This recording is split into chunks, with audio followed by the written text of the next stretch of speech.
سے ہمارے مسائل کا ایک ایسا سلسلہ شروع ہوا ہے جو نہ ختم ہونے والا ہے.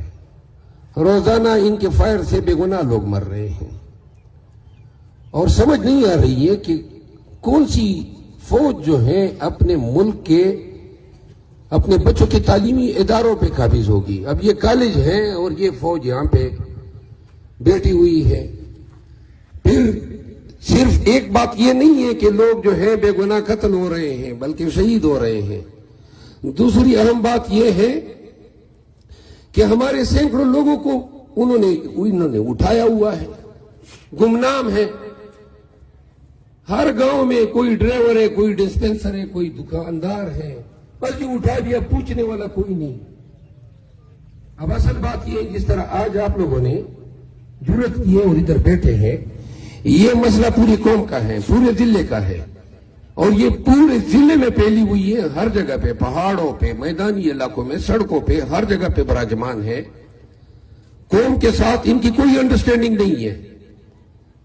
روزانہ توپیں چل رہی ہیں اور توپوں سے جو نقصانات ہو رہے ہیں, لوگوں کے گھر گر رہے ہیں, یعنی پرسانے حال کوئی نہیں ہے. یہ آپ لوگ اپنے ملک کے لوگوں کے ساتھ ایسا رویہ کیوں اپنا رہے ہیں؟ ہم پاکستانی ہیں, محب وطن ہیں اور ہم یہ نہیں چاہتے ہیں کہ ہماری اس سرزمین کو اسی طرح آپ اس کے ساتھ کھلواڑ کرتے رہے. میں حکومت Pakistan, chief of army staff سے مطالبہ کرتا ہوں کہ ذرا ہمارے لکی کے حالات پہ توجہ دیں.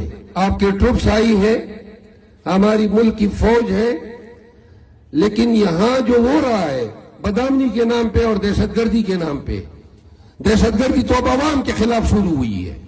روزانہ عوام جو ہے وہ قتل ہو رہے ہیں اور خام میں, یعنی پرسانے حال نہیں ہے. گھروں پہ گولہ باریاں, کارتوس جو ہے اور گولے جو ہیں وہ عوام پہ گر رہے ہیں.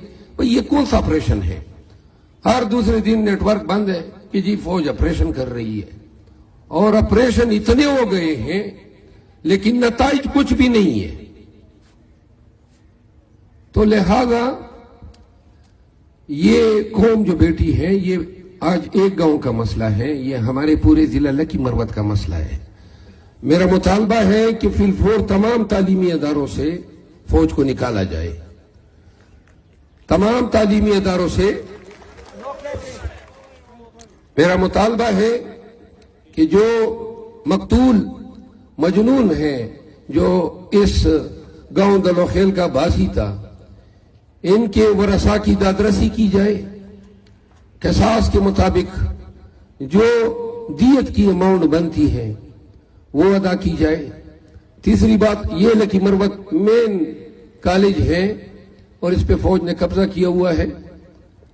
فی الفور جو ہے کالج کو خالی کریں اور اپنی ایسی جگہوں پہ آپ شفٹ ہو جائیں نا جہاں سے ہماری تعلیم جو ہے متاثر نہ ہو. ہم تو لوگوں کو بتا رہے ہیں ہم آپ کو قلم دیں گے بندوق کے بجائے, تو جب آپ خود بندوقوں سمیت تعلیمی اداروں پہ براجمان ہوں گے, قابض ہوں گے, ہم خاک کسی